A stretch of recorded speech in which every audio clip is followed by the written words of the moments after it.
Hi, I'm in a pickle right now because of my deranged mother and equally stupid soon-to-be ex-husband who have teamed up to absolutely destroy my peace of mind just for their own greed. I wish I could talk about this to the people I'm friends with, but this feels just too personal and embarrassing to discuss with anyone I know in real life, and trust me, y'all will know why I'm saying that once I tell you guys what I'm going through. I don't have much family to speak of, so I can't exactly talk to anyone else either. So I'm here, turning to the Reddit community mainly to get this off my chest and also make sure I'm not the bad guy here in any capacity like I'm being made to believe. So this all started just 2 weeks ago when, out of absolutely nowhere, my husband of 3 years, let's call him Kevin, told me that he wanted to break up with me because he developed feelings for my mom. Yeah, you're reading that right, and no, I'm not joking.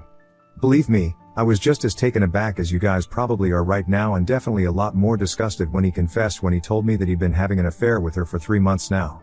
I'd never noticed because I'd been busy with work and his behavior had really never been suspicious enough for me to take note anyway. For context, my mother is just 20 years older than I am. I'm 27 right now and my mother is 47. My mother had me while she was in college, but my dad was never in the picture. He broke up with my mom the day she told him she was pregnant and even tried to get her to terminate the pregnancy, but she wanted an excuse to drop out of college back then, so she decided to have me anyway and told her mother, that she wanted to be a som. My grandparents were rich enough to let her do that, but they still weren't happy with her decision to drop out of college. They tried to get her to go back after I was born, but she refused and instead dabbled in a bunch of professions before settling on interior decoration. Not an interior designer, she doesn't design anything but just advises people on where to put their furniture and how to decorate their rooms to make it visually appealing. It's a whole rich people shindig, so she's pretty good at it. She's not a qualified professional, but since my grandpa was a well-known realtor, he'd get her jobs.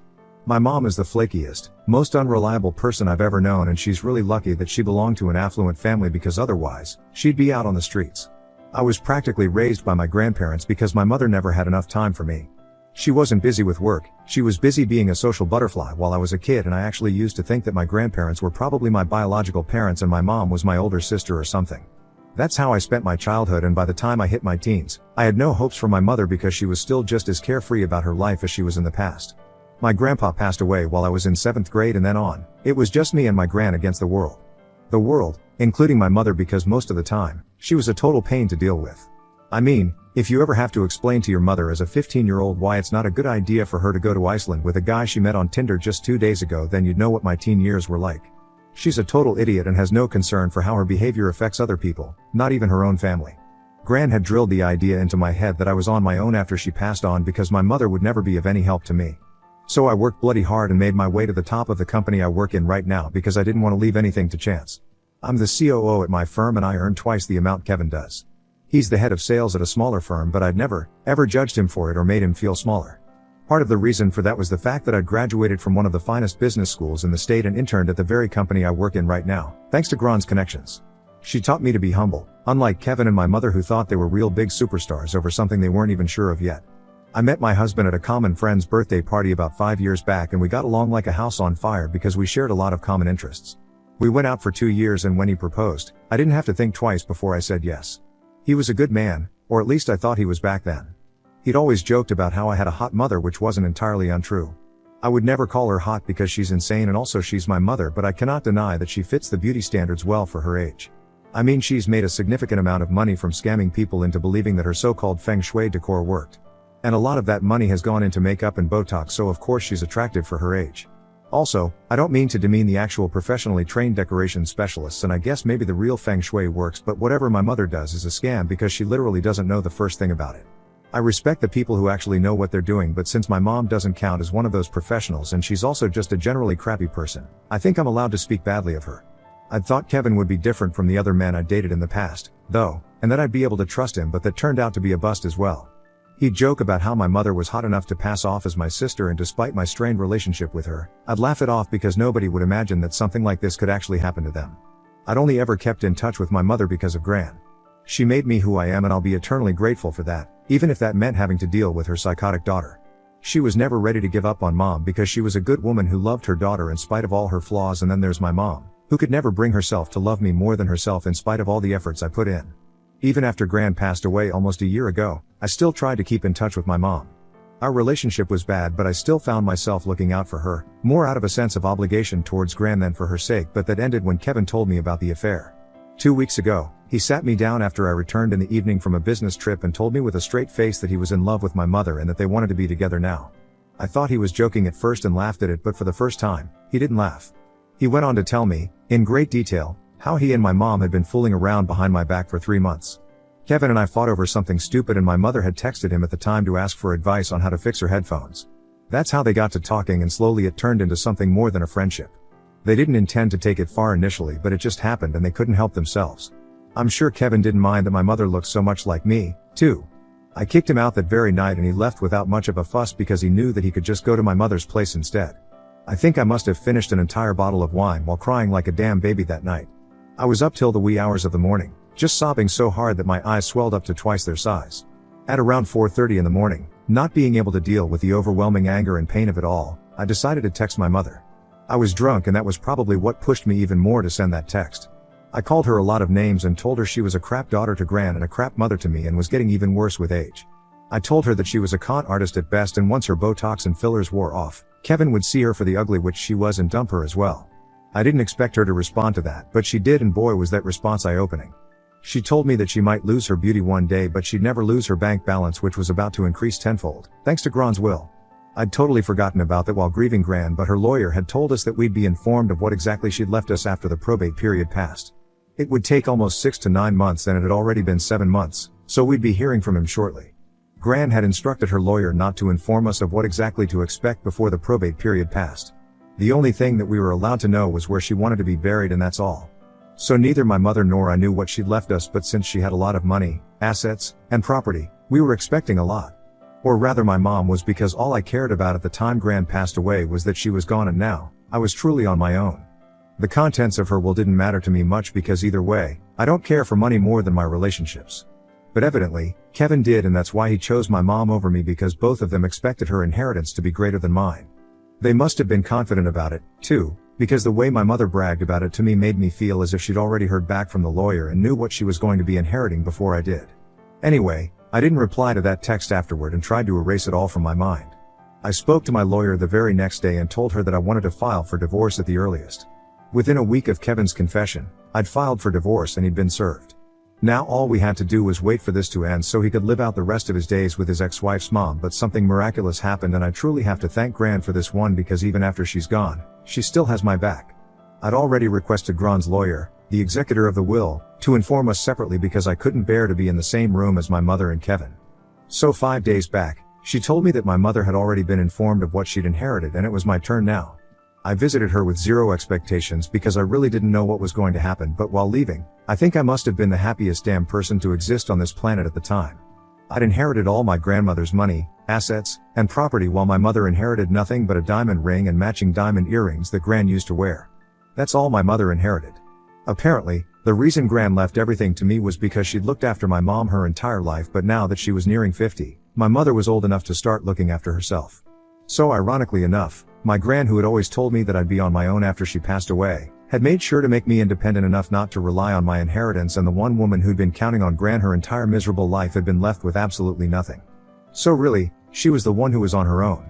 It was karma at its wicked best, and I'd never felt as vindicated as I did in that moment. My mother had come to know just an hour before I did, but after that, I didn't know what was going to happen. I was excited because I knew that even if my mother didn't try to contact me, Kevin surely would, and that's exactly what happened. The guy could have waited it out just for the sake of putting up a show, but he had no patience and texted me the very next day, saying that he'd made a huge mistake and wanted to come back to me if I'd still have him. He said that he and my mother were never meant to be, and spending those few days with her had made him realize how good he had it with me, so now, he'd come to his senses and wanted to give our marriage a second chance. I literally laughed out loud when I read his lousy attempt at reconciliation. They probably had no idea that I knew my mother had inherited barely anything and there was no huge inheritance to look forward to anymore. After one whole day of contemplating what to say to Kevin, I finally responded to his text with a clown emoji and then blocked him. I was also 100% sure that he must not come clean to my mom either, so for good measure, I took a screenshot of the text he'd sent me and sent it to my mother with 3 clown emojis. I turned my phone off after that because I didn't want to deal with any of the drama that was inevitably going to happen next. Instead, I chose to watch Netflix and enjoy my night without letting Kevin or my mother bother me anymore. The next morning, I got to know about the aftermath of my text. My mom's next door neighbor's daughter is the one who told me about everything that went down. My mom still lives in the house I grew up in, FYI. My grandpa had left that house to his wife and daughter to live in, so after Gron's passing, my mother continued to live there. The neighbor's daughter and I are friends, so she was quite candid with me and told me that around 10, she started hearing a lot of yelling from my mom's place, but nobody bothered to check because their family knew what kind of person my mom was and didn't like her one bit. Then there was screaming all of a sudden, and that's what finally brought them out. My crazy mother had physically kicked Kevin out of the house, and he was lying on the pavement while my mother threw all sorts of stuff at him and screamed the most vile, disgusting things at him. Kevin had screamed because she'd grabbed a hardcover book and thrown it at him, and unfortunately it had hit him right in the forehead. When her neighbors discovered him, he'd already been hit and was trying to stop the bleeding with his hand. It was a deep gash and he'd had to get 5 stitches for it, which was pretty horrifying to hear. He also pressed charges against my mother, and while she only had to pay a huge fine because it was a misdemeanor at most, it was still scary because Kevin was actually badly hurt. She hadn't intended for him to get so hurt, and neither had she been in her senses at the time, so the cops let her off easily. It also helped that she had a really good lawyer and was friends with the DA's wife. Of course, my mother blamed me for it once she got back home and texted me a bunch of horrible things from her second number that I hadn't blocked, which I've been trying my best to ignore, but I really can't help wondering if what happened really was my fault or not. What Kevin and my mother did to me is definitely unforgivable, but now, I feel like I should have just counted my own blessings instead of trying to meddle in their lives to mess with them. What I did was out of spite and anger too, and it's not like I'm proud of it or whatever. If I'd known that this would have such insane consequences, then I never would have sent my mother that screenshot. I literally only just wanted to make them both feel bad, but I did never intend for anyone to seriously get hurt. My mother has never had any history of physical violence, not to my knowledge at least, so this wasn't something I could have ever thought of beforehand. I feel terrible about what happened, and my mother's constant attempts to victimize herself and make me look like the bad guy are making it worse. Even Kevin has been posting cryptic quotes about betrayal and stuff, which is highly ironic, but that's beside the point right now. I feel like they're making me the bad guy just to shift the blame onto someone else, but I don't know. Ida for trying to mess up my mother and soon-to-be ex-husband's relationship after my mother bragged about how she stole my man with an inheritance she doesn't even have? Update 1. Okay, so thanks you guys for being so incredibly supportive in the comments. Thank you for all your kind words. Especially the people who were appreciating Gran. Yeah, she was one of a kind, and I think I was very lucky to have her in my life. Truly one of the luckiest people alive to have had a magnanimous personality like Gron's as a part of my childhood. That does make up for having a mother like the one I do, lol. I don't feel guilty anymore about what happened because what I did was not that big of a deal. They ruined my marriage, so I ruined their relationship, tit for tat. My mother's the one who went ballistic and attacked the guy she allegedly loves, so I'm not gonna feel bad about that at all. She's the crazy one here, not me. And she sure as hell isn't gonna make me feel like the villain when she did everything wrong. Kevin got hurt. I do feel bad for him because a physical attack is never justified, but at the same time, he's the same guy who literally cheated on his partner of so many years with their mother. That's just gross, and I can't imagine anyone thinking they still have the right to ask their partner to forgive them and take them back after doing something like that. He was two-timing both me and my mother. I'm sorry that he got hurt, but that's also not my fault. Not my fault and not my problem either, so I've decided to block all of them on every single platform that exists.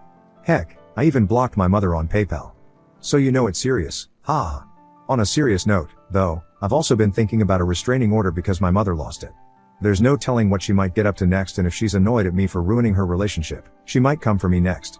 I don't want that, but neither do I want to give up the home and career I've worked for so long and relocate just because my mother's crazy. So a restraining order is my best bet to protect myself against that psycho dinosaur now. I just hope it doesn't come to that.